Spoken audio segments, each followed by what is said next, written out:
సర్వాణి కర్మాణి మయి సన్యస్య మత్పరాః అనన్యేనైవ యోగేన మాం ధ్యాయంత ఉపాసతే తేషామహం సముద్ధర్త మృత్యు సంసార సాగరాత్ భవామి న చిరాత్ పార్థ మయ్యావేశిత చేతసాం.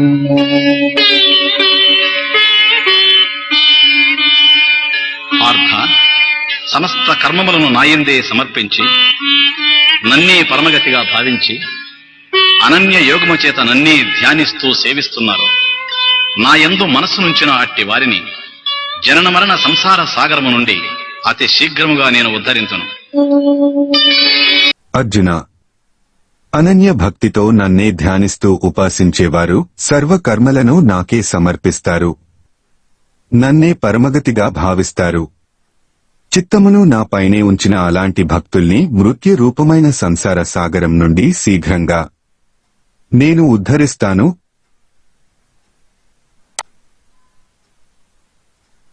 వ్యాఖ్యే భక్తోద్ధారణము.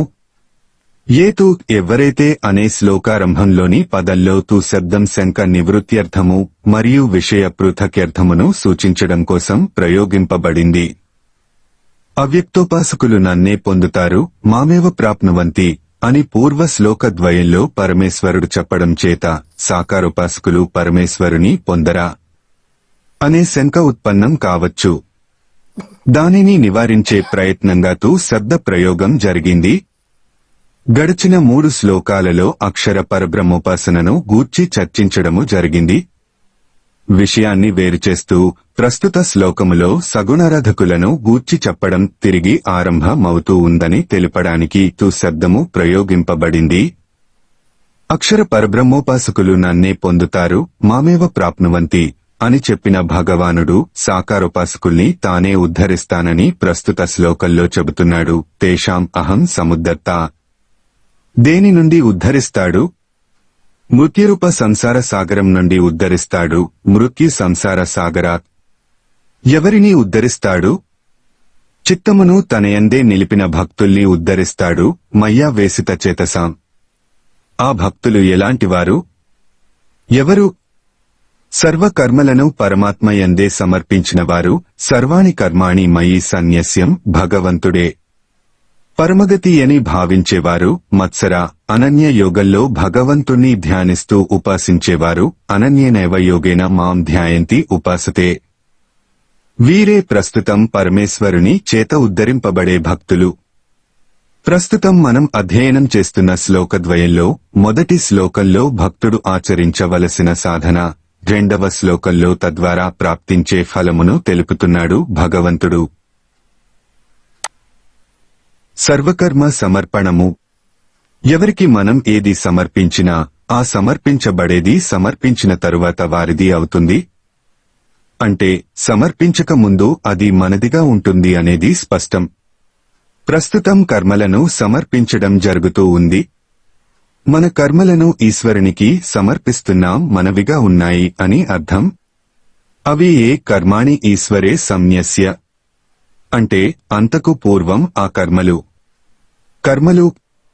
మన ద్వారా ఆచరింపబడే సమస్త కర్మలు సర్వాణి కర్మాణి. అవి వేదోక్తమైన యజ్ఞయాగాదులు కావచ్చు, స్మృతి ప్రతిపాదితమైన పూజాదికాలు కావచ్చు, నిత్య నైమిత్తికాలు కావచ్చు, లేదా లౌకిక కర్మలు కావచ్చు. ఇవన్నీ ఇంతవరకు మనవిగానే ఉన్నాయి. కర్మయోగులైన భక్తులు ఆ కర్మలనన్నిటినీ పరమాత్మయందే సమర్పిస్తారు. ఈ క్షణం వరకు, అంటే సమర్పించే క్షణం వరకు అవి మన కర్మలు అనే బుద్ధి ఉండింది. వాటిని ఈశ్వరునికి అర్పించడం చేత మమ బుద్ధి తొలగి ఈశ్వరార్పణ బుద్ధి కలుగుతూ ఉంది.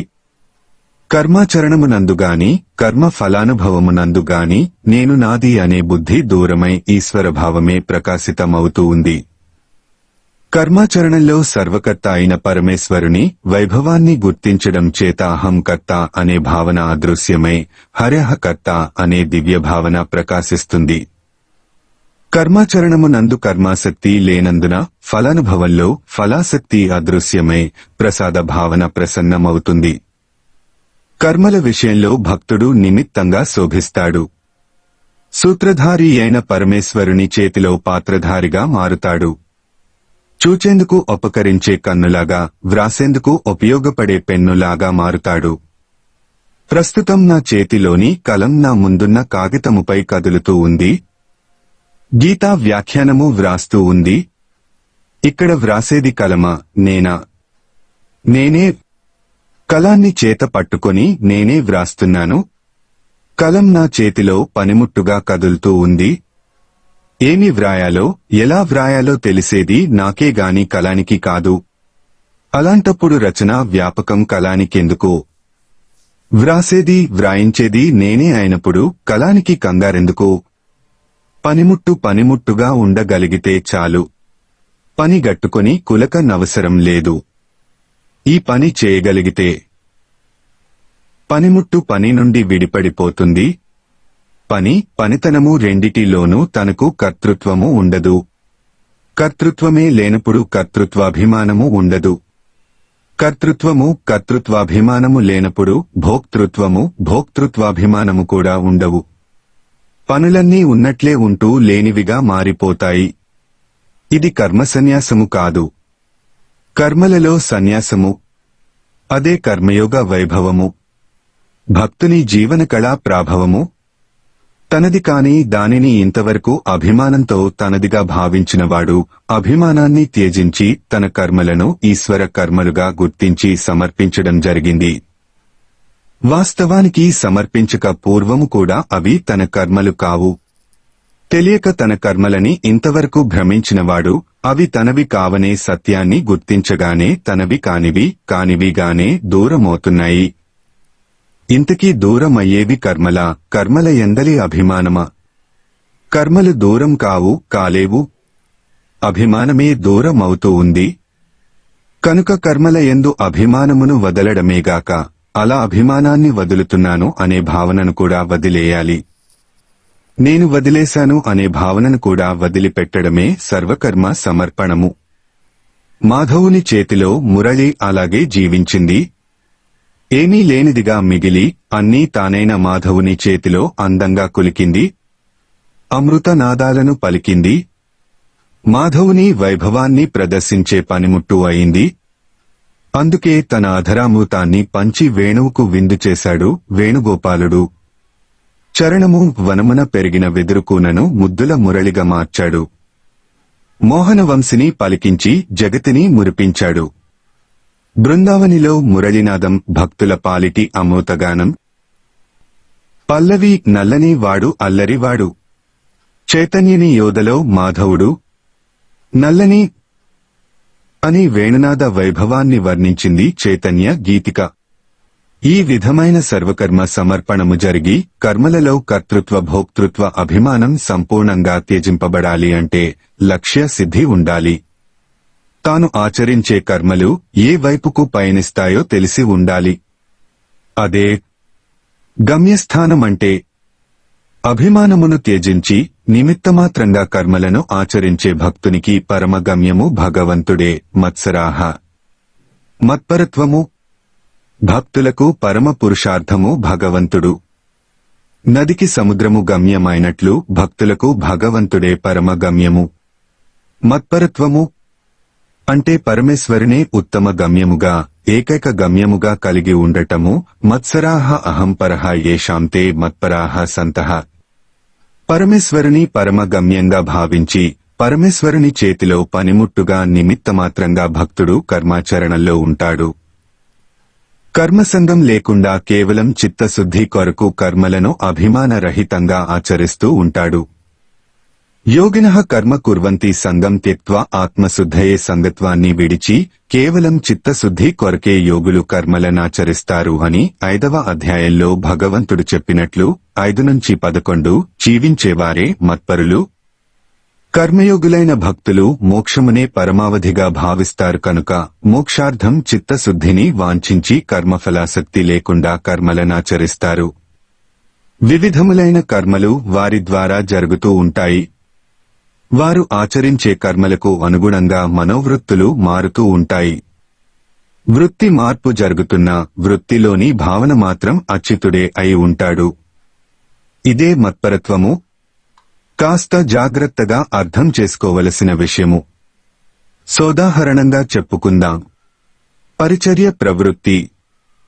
ఒక పరిచారిక యజమాని గృహంలో ఊడిగం చేస్తూ బ్రతుకుతూ ఉంటుంది. ఆమె పూరిగుడిసెలో తన బిడ్డతో కలిసి జీవిస్తూ ఉంటుంది. రెక్కాడితే గాని డొక్కాడదు. బిడ్డ ఒక్కడినే గుడిసెలో ఉంచి ఆమె ఊడిగం చేయడానికి వెళ్తుంది.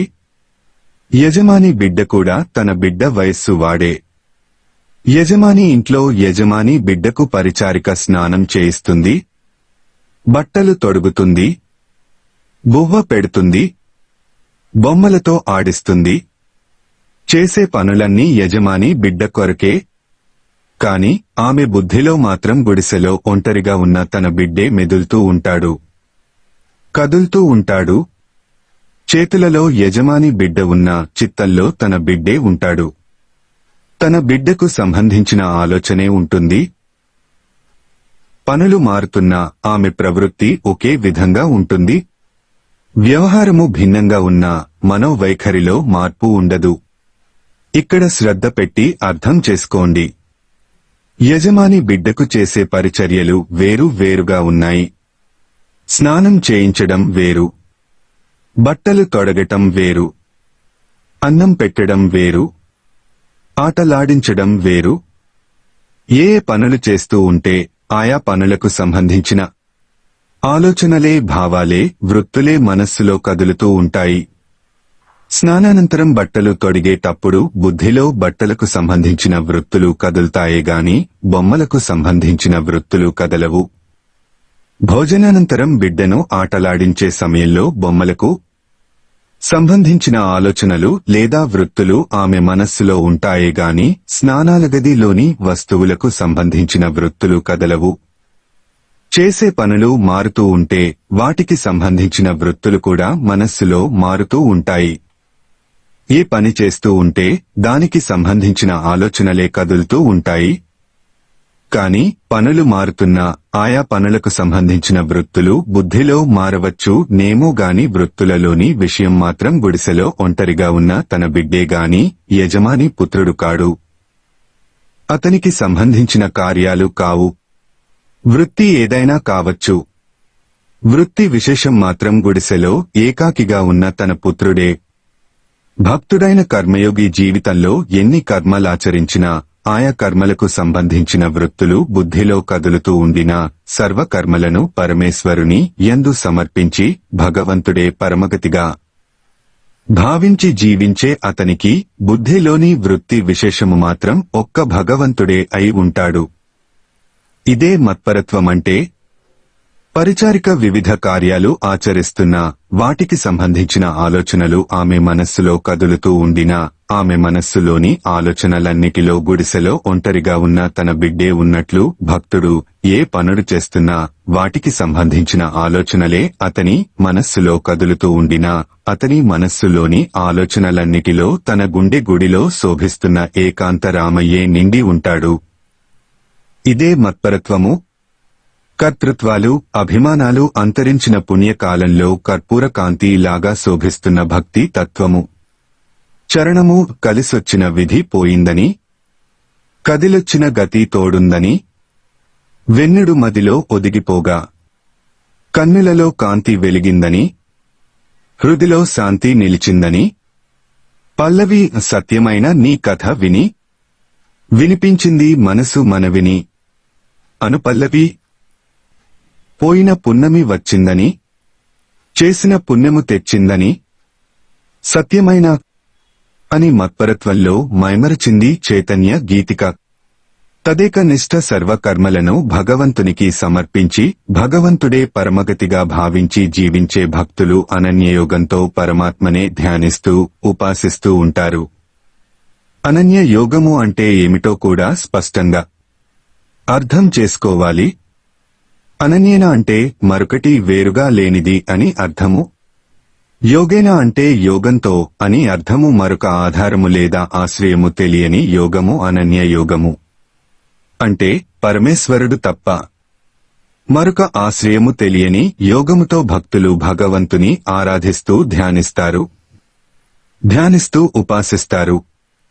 అనన్యేన ఏవ అవిద్యమానం అన్యత్ ఆలంబనం విశ్వరూపం దేవం ధ్యాయంతః చింతయంతః ఉపాసతే. ఇదే అవన్యయోగంతో కూడిన భక్తిరూప ధ్యానము లేదా ధ్యానరూప భక్తి, సగుణ బ్రహ్మ విషయ మానస వ్యాపారము.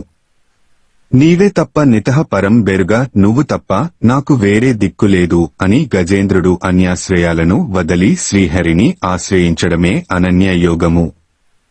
అందుకనే అన్యాశ్రయాణం త్యాగః అనన్యత అన్యములైన ఆశ్రయాలను విడిచిపెట్టి ఈశ్వరు నొక్కడినే ఆశ్రయించడం అనన్య భక్తి అని నారద మహర్షి భక్తి సూత్రాలలో ప్రవచించాడు.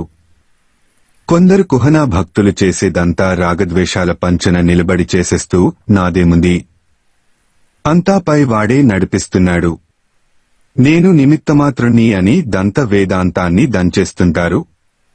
ఇలాంటి సమయాల్లోనే పైవాడు క్రిందికి చూస్తాడు, అంతే సర్వం తలక్రిందులవుతుంది. అప్పుడు మరో దంతవాక్యం వినిపిస్తారు, ఏం చేద్దాం, నా కర్మ అలా కాలింది, పైవాడు మాత్రం ఏం చేస్తాడు అంటారు. ఈ బుద్ధి ముందే ఉండి ఉంటే నా కర్మ అనేదే ఉండేది కాదు కదా. నీ కర్మ కానిది అతని కర్మ కదా. అతని కర్మను చక్కదిద్దుకోవలసిన అవసరం అతనిదే కదా. ఇక నీకు దిగులెందుకు? భగవంతుడు కూడా అదే చెబుతున్నాడు. ఉద్ధారకుని ఉదంతము. పార్థ, నా మీదనే మనస్సు పెట్టిన వారిని నేను ఉద్ధరించుకుంటే మరెవరు ఉద్ధరిస్తారు? అనన్య శరణులు మత్పరులైన భక్తులను తేషాం నేను ఉద్ధరిస్తాను. అహం సముద్ధర్త. దేని నుండి ఉద్ధరిస్తానంటావా? మృత్యు సంసార సముద్రం నుండి ఉద్ధరిస్తాను. మృత్యు సంసార సాగరాత్.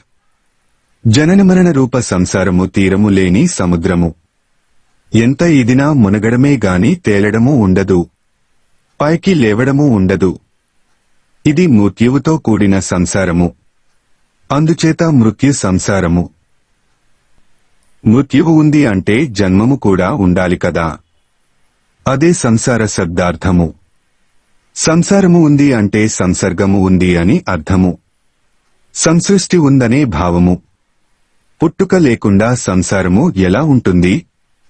పుట్టినవారికే సంసారము ఉంటుంది కనుక మృత్యు సంసార సాగరము అంటే జనన మరణ రూప సముద్రము అని అర్థము.